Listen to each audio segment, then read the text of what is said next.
Ils ont le Nil pour eux tout seuls. Super. À l'occasion de leurs 10 ans de mariage, Pierre et Valérie se sont offerts une semaine de croisière. Il y a encore 3 ans, le fleuve égyptien ressemblait à une autoroute pour bateaux de touristes. Aujourd'hui, leur felouk est la seule à naviguer. Plus on descendra vers le sud et plus vous aurez des paysages changeants et désertiques. Sarah organise des croisières sur le Nil depuis 10 ans. Son voilier est prévu pour 5 personnes. Mais faute de réservation, Pierre et Valérie sont les seuls touristes à bord. Bonjour, très heureux de vous rencontrer. Cuisinier personnel Super, et suite nuptiale, c'est super. avec avancée sur le fleuve. Franchement là, c'est vraiment superbe. Vous avez presque les larmes aux yeux. Ah bah ouais, carrément, ouais. Carrément, ouais, je suis ému. Les amoureux se sentent comme des princes en Égypte. Mais à 4000 km de là, en France, leur entourage s'inquiète. Avant de partir, Valérie a dû promettre à sa maman de lui envoyer tous les jours un petit message. C'est parti.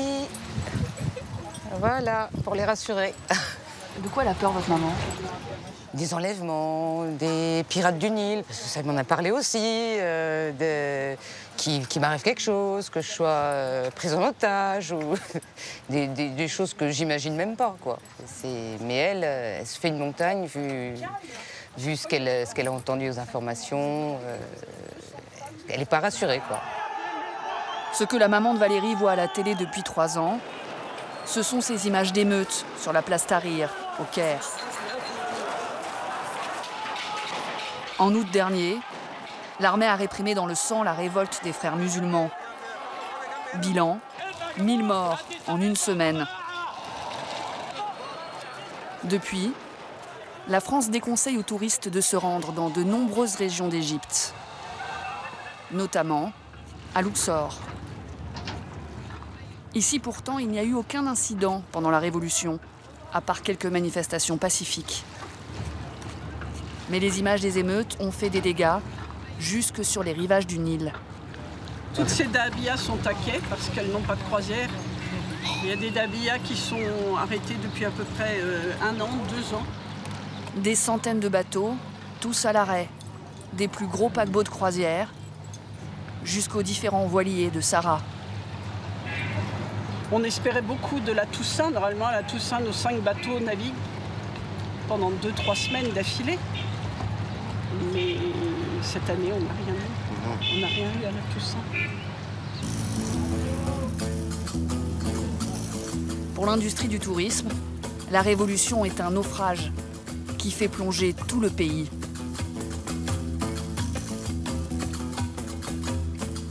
Voici l'une des 7 merveilles du monde. 20 000 visiteurs par jour il y a 3 ans. Aujourd'hui, devant les pyramides du Caire, il y a plus de chameaux que de touristes. Les vendeurs ont des souvenirs, mais plus de clients.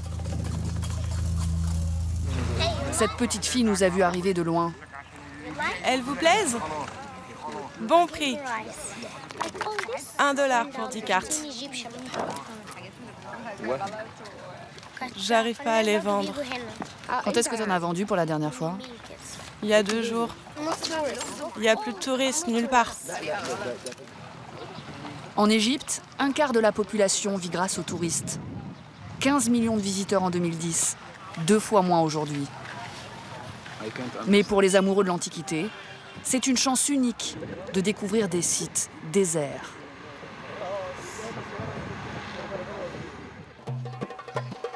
Car voilà à quoi ressemblait la visite des temples de Luxor avant la Révolution.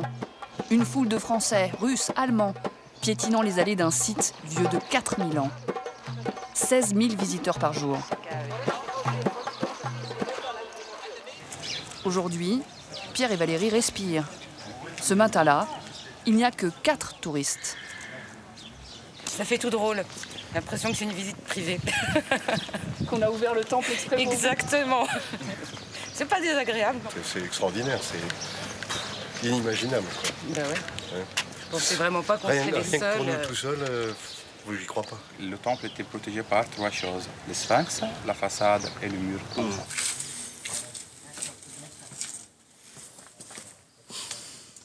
Avant L'avantage, c'est qu'il n'y a personne sur la photo. Oui, c'est sûr. Oui, il n'y a pas un quart de japonais devant l'objectif, donc c'est clair que c'est tout à fait différent. Et ouais, c'est bien, c'est merveilleux. Mais être les seuls touristes de la ville présente parfois quelques désagréments. Ah, bon. Pierre et Valérie avaient l'intention de faire un peu de shopping au souk de Luxor. Allez. Regarde, tout est fermé. Tout est fermé. Oh là là, purée. Le marché d'habitude si animé n'est plus que l'ombre de lui-même. Quant aux rares marchands encore ouverts, il compte bien ne pas laisser passer la seule occasion de la journée de vendre quelque chose. C'est vrai, il y en a petit chat, ça coûte 2 €. Nefertiti, petit prix. Bonjour.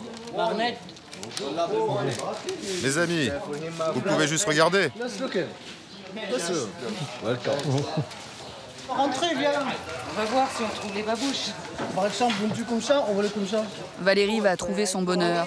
Ouais, ça y est. Un garçon, c'est ce modèle-là. Il n'y a pas de... Moi, 41, toi. Non, moi, tout. Sans beaucoup négocier, contre une dizaine d'euros, elle acquiert une paire de babouches. Vous êtes un pied égyptien, là. Hein? On sent qu'ils baissent leur prix. Avec niveau négo et tout, ça se fait plus facilement parce qu'il manque de tourisme. Je ne sais pas pourquoi le touriste n'arrive pas ici. Mais regarde, il n'y a pas de problème du tout. Même de Luxor, à Assouan et tout ça, il n'y a pas de problème. Juste la place Tahrir, c'est tout. Luxor n'a jamais été aussi calme. Pas de manifestations, pas de militaires dans les rues, mais pas de vacanciers non plus. Alors, pour les faire revenir, c'est à qui baissera le plus ses prix. L'hôtel Saint-Joseph est un petit établissement du centre-ville, prisé des Européens. Mais son propriétaire est déprimé. D'habitude, en cette saison, il affiche complet. Mais aujourd'hui, 65 de ses 70 chambres sont... Vide. Voilà. Alors, Monsieur Joseph brade la marchandise. Cette chambre coûte normalement 70 $ la nuit. Une chambre à Tarouali, avec télévision, frigidaire. Si moi aujourd'hui je veux occuper une chambre comme celle-là, combien je vous donne? 30 $, ça va. 25 $ là pour cette chambre, je peux? Oui, tu peux. 20 $? Non, 20 $ non. Pour 3 personnes, non. 20 $ pour une chambre double. On casse les prix. Joseph casse les prix. Mais rien n'y fait. Désormais, son hôtel ne lui rapporte pas d'argent. Pire, il lui a coûté 30 000 € depuis le début de l'année. Et ce n'est pas le seul fiasco. Au bout de la rue, son deuxième hôtel en construction, celui-là. 115 chambres sur 5 étages. Seulement, Monsieur Joseph n'a plus d'argent pour finir les travaux. Cela fait 2 ans que le chantier est arrêté. Il rêvait d'un hôtel plus grand, plus luxueux. Investissement, 12 millions € et 8 ans de travail. La crise a réduit à néant ses espoirs. On a travaillé ici comme les ânes. Chaque jour, 12 heures, on rentre à la maison, la poussière et tout. Très dur. Un soleil au mois d'août, septembre. Et après, à la fin, vous voyez le résultat, il est comment.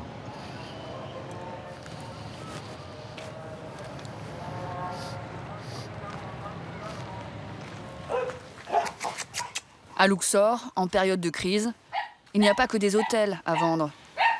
Il y a aussi des dromadaires. 1, 2, 3, 4. L'étable de Mahmoud est l'une des plus grosses de la ville. 10, 11. J'en ai 12. J'en avais 25 avant. Qu'est-ce qui s'est passé? Il n'y a pas de touristes, pas de travail, je n'ai pas de quoi les nourrir. Alors vous les avez vendus? Oui, je dois nourrir ma famille, les dromadaires, mes enfants. Vous pouvez voir qu'ils ont faim. Ils n'ont pas assez à manger, vous voyez?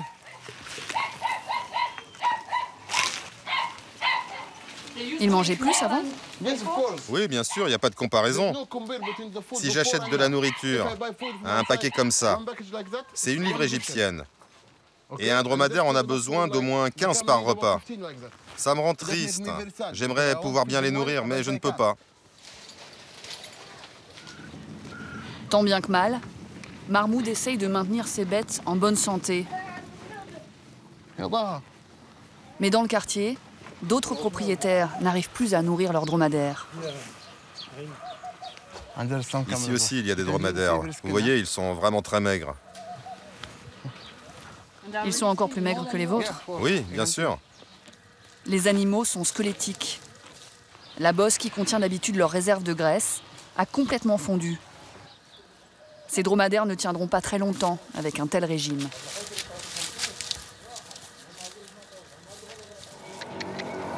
Mahmoud, lui, espère toujours le retour des touristes. 3 fois par semaine, il fait faire un petit tour aux dromadaires. Tu vas jusqu'au bout de la rue et tu reviens. Insuffisant pour ces camélidés habitués aux longues marches. Comme ils restent dans l'étable sans marcher, ils ont des problèmes aux pattes, ils deviennent nerveux, un peu fous. Ils peuvent mordre, donner des coups, on ne peut plus rien en faire. Vous voyez? Quand ils ne marchent pas beaucoup, ils perdent l'habitude. C'est comme les joueurs de foot quand ils ne jouent pas assez. Moins de touristes, donc moins de dromadaires, mais surtout moins de personnel. Sur les 30 personnes que Mahmoud employait, 27 ont été licenciés. Et c'est pareil partout à Luxor. Dans la campagne alentour, ce n'est pas l'agriculture, mais bien le tourisme qui faisait vivre les familles. Emad était serveur au Sheraton de Luxor. Cela fait 2 ans qu'il n'y a pas travaillé. Et dans le village, il n'est pas le seul à être au chômage. Ici, il y a quelqu'un qui travaillait dans un hôtel comme chef cuisinier. Il y en a aussi un qui était agent de sécurité dans un musée. Mais maintenant, il est parti parce qu'il n'y avait plus de travail. Son frère, il était pâtissier dans la cuisine d'un hôtel. Il habite encore dans cette maison. En moyenne, dans une famille de 7 personnes, 5 travaillaient dans le tourisme. En Égypte, il n'y a pas d'allocation chômage. Pour ne pas rester à rien faire, Emad a troqué son costume de serveur contre la robe traditionnelle des paysans. Attends, je viens t'aider. Je vais t'enlever les mauvaises herbes. Il aide son père à faire pousser un peu d'oignon, un peu de persil, sur la petite parcelle familiale. Que Dieu maudisse ces mauvaises herbes. Ce qui est étrange, c'est qu'aujourd'hui, je travaille la terre, alors que moi, je ne voulais pas être paysan. Moi, je voulais continuer à travailler dans le tourisme. Mon métier me plaisait. Il me permettait de gagner de l'argent, d'acheter à manger, de m'habiller comme je voulais. La famille d'Emad ne possède pas suffisamment de terre pour qu'il puisse gagner sa vie. Il nous emmène au grenier familial, là où sont stockées les réserves. Il y a juste des oignons. On vit au jour le jour. Tout ce qui est récolté est aussitôt mangé. On n'a vraiment pas assez pour pouvoir en vendre. Emad vit avec ses 3 frères. Eux aussi travaillaient dans le tourisme. Dans la maison, 10 adultes et 5 enfants. Le petit dernier, c'est le fils d'Emad. Comment est-ce qu'il s'appelle? Youssef. J'aurais voulu lui offrir de bonnes études, mais aujourd'hui, je n'ai plus assez d'argent. Je voulais qu'il ait un meilleur avenir que moi, mais... Le tourisme rapportait à la famille près de 500 € par mois. Désormais, on manque de tout, même de nourriture. Au menu, les restes du repas de la veille. Quelques légumes, de la sauce, mais pas de viande. Ça, c'est pour toute la famille. On n'a rien de plus à manger. C'est pour les enfants, les hommes, les femmes. Avant, c'était très différent. Qu'est-ce qui était différent? Avant, on avait des tomates tous les jours, de la viande. Aujourd'hui, c'est très rare. Cela vous arrive de ne pas manger pour pouvoir donner plus à vos enfants? Bien sûr, l'enfant doit manger avant la mère. Tu ne peux pas le laisser avoir faim. Il passe toujours avant l'adulte.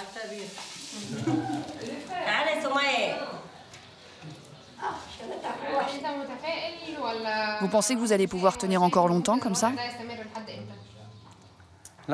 En fait, je n'arrive pas à être optimiste. Je ne vois pas d'avenir. Quand je verrai les premiers touristes revenir, là je pourrai être optimiste. Les autorités égyptiennes espèrent un retour progressif des touristes, à partir du printemps, dans le meilleur des cas.